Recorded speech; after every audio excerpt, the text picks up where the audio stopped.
Hello everybody, we're the group that's steering our project on fake news, and we spread a story that Queen's Campus was facing an influx of witches. I'm Jessie. I'm Amy. I'm Joanna. And I'm Kunal. Take camera too. And this is our discussion about what we did in our project. So I guess we'll kind of use this article put out by BBC to go through the step by step and kind of relate back to Pizzagate and the news that we created. So Dr. Surjit in this article kind of talks about many things actually, but he first says that we should check the source. Mm-hmm. So Dr. Surjit says it's absolutely crucial to check the source of the story and decide whether or not it's reputable. So what do you think, Jessie? Yeah, so you'll notice that for a lot of our project, we had a lot of man-made constructed sources, so it wasn't coming from a news source that you might be familiar with, something you would really attribute to being scholarly or accurate, so it's really important to make sure that you check it. Mm-hmm. Do you guys have anything to add? Yeah, I mean, for one of the Fivers that we did, it looks very real. Yes. And that's the issue, right? Where people can just make these kinds of news updates and breaking news things and kind of like spread it without people really knowing. And it's shared on Facebook, and then your aunt is all of a sudden is like, oh, look at what happened, you know? Mm-hmm. And people are easy to believe it because it looks so real. I know, and this kind of also ties into the whole idea that things like this, like the ones that we created on Fiverr or things, we won't find this on mainstream media. So Dr. Surjit says mainstream media is entirely biased, so anything that puts itself in opposition to that, that's their way of finding some sort of authority. If mainstream media isn't reporting it, the likelihood is that it's out on a limb somewhere. So like the fact that we put out this news but it's not reported by mainstream media kind of ties into the whole notion. Yeah, and you can also note that like mainstream media and other reporting services, they have journalistic integrity, and so they'll have fact-checked it as well. So if you don't see it there, chances are somewhere along the line they too will have checked the source and said, no, this isn't a thing. Yeah, or like even in Pizzagate, CNN wasn't really reporting it. If anything, the New York, I think it was the New York Times that put out a argument against Pizzagate, calling out how it's actually fake. It was only those really alternate right-wing websites that reported Pizzagate. Right. Yes. Joanna? Well, like, for our assignment we did on also social media platforms. Yes. And based on mainstream media, although we didn't see it on CNN or kind of, what's it called, notable platforms, Yeah. a lot of people did hear about the witches on campus through social media platforms like Instagram, and we did Twitter and Facebook. And for these kind of platforms, it's so easy to manipulate the situation. So the Instagram posts were written by just casual students who heard gossip or found it interesting. So relating it back to credible sources and like news websites. Yeah, and social media is so malleable as a form in itself that it's easy to also pretend to be someone you're not. Yeah. Such as in our first Facebook post, which was by a person named Ima B. Lion. You might find out that it wasn't actually her that posted it. It could have been a pseudonym that was used, and that's something we're going to talk about a little bit later too. Actually, Jessie, why don't we actually talk about Ima B. Lion right now? Because the agenda behind fake news is very important. When Pizzagate happened, it was attacking Democrats during election season. So that was the agenda. It was for the Republicans to win. So what was the agenda in this specific fake news? Yeah, so I was responsible for creating that first original Facebook post. So I had a lot of fun creating a nice backstory for our, antagonist, Ima B. Lion, which we made it so that if you did some research, you'd find out that she's actually a pseudonym and that it's a student who was rejected from the Sandwich Lovers Appreciation Club, which they then call out as being witches. And so it's more of an act of retribution than it is really any sort of factual statement. Yeah, so the source there is kind of questionable too. So I'm going to kind of turn to Kunal because he was in charge of making the videos for the actual news, and also the parody of Alex Jones. So can you kind of tell us more about that? So the Fiverr, the whole process of making the Fiverr was deceptively simple. So I went on the app and I selected a certain group that I wanted to be actors in this small skit, and I gave them a little script, and they just did it, and it was that simple, and it looked really real, and we were able to do that, and with the Alex Jones-esque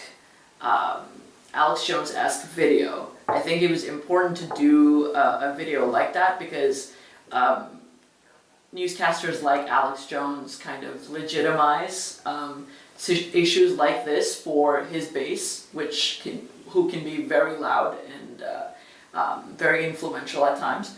I mean, he himself has bragged about having a direct line to the President of the United States.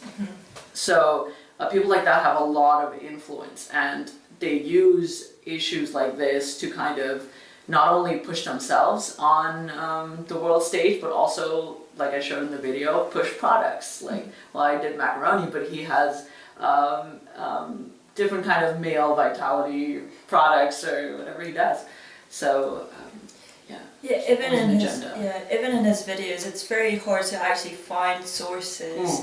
If I remember when he was covering Pizzagate, he brought in this source, private investigator, who turns out that he had actually no relation to Pizzagate at all. Right. And even in most of his videos, it's just I guess hearsay that he mostly source his sites as his sources. So it's even in our video, what we did was my source was just a person on the phone. It was a text, and it was like pretty much taken straight from an Alex Jones video where he's talking to one of his other collaborators on Infowars, and he stops him and he goes, I'm getting a text from one of my deep sources, and this is what he said. And he doesn't say who the source is. He just says, this person is saying that it is true, and that's it.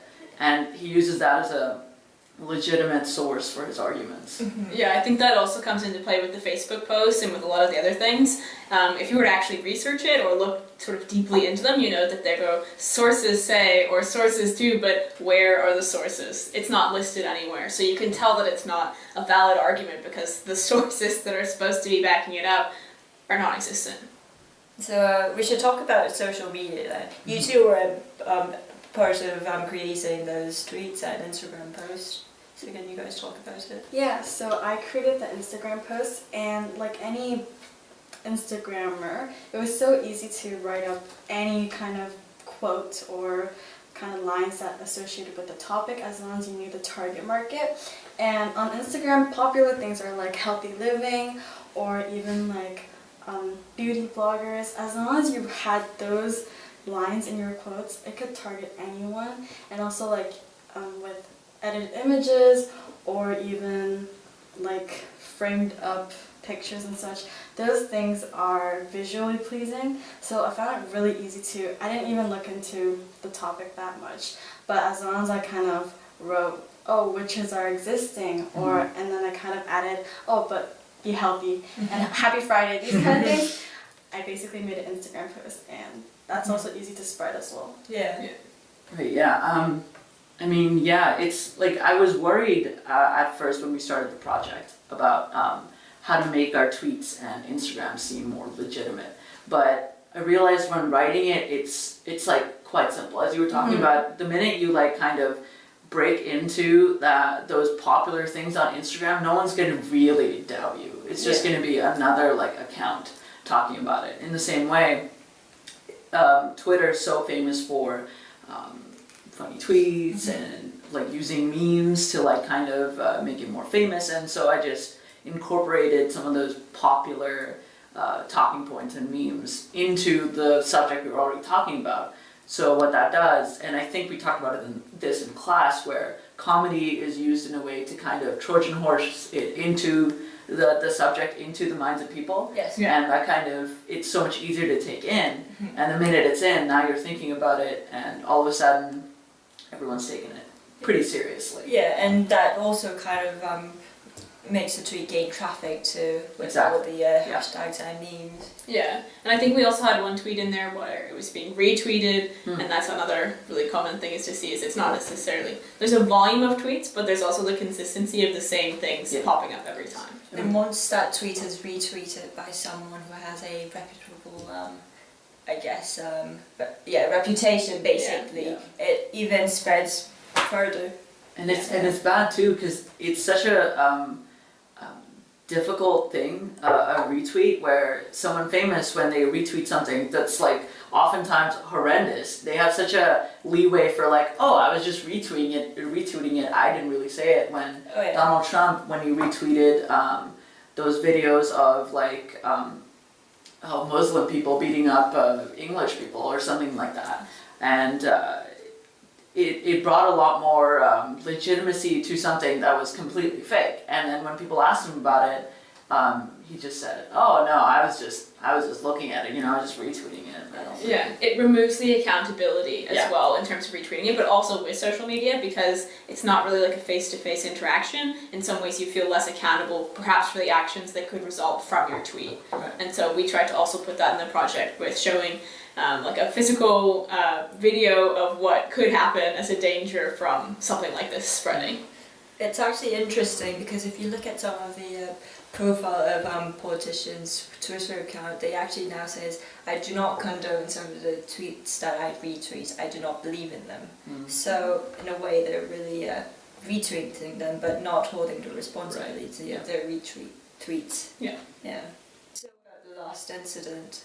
Yeah, so the last one we had, it was a video of two housemates, and one is standing there cooking, and then all of a sudden the other housemate comes in, accuses them of being a witch, and takes a frying pan and attacks.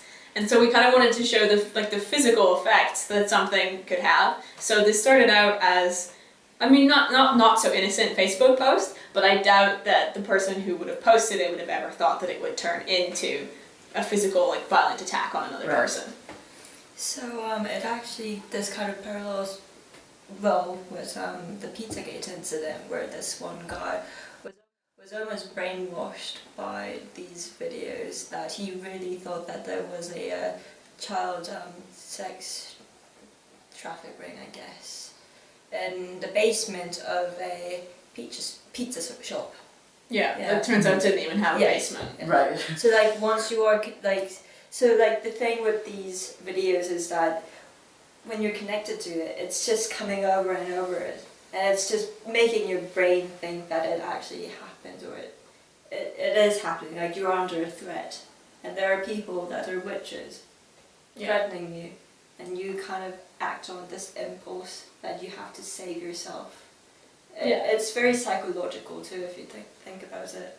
And definitely the dangers of the reach of something like social media. When it gets retweeted, it reaches audiences you don't expect. Like with the Instagram post, it would reach somebody who followed like a healthy living account or maybe a beauty blogger, and all of a sudden they know about the witch incident. And it spreads until you reach these people or anybody who could maybe take it really to heart that you didn't think would originally ever read about it, and all of a sudden turns into something like a violent incident. Yeah, this very abstract concept becomes very concrete. So that's really why we wanted to make this project about creating our own fake universe, so we could sort of show how easily it's done, but also show, where you could fact check it and go back and find it so that we can help prevent these types of events from occurring. Yes. So I think that's why we created the persona of Seymour Clues, because we want everyone to be Seymour Clues in a way. We want them to stay skeptical of these fake news. We want them to see more. Yes. See. Yeah, there we go. Thanks for watching. Yeah, thanks for watching.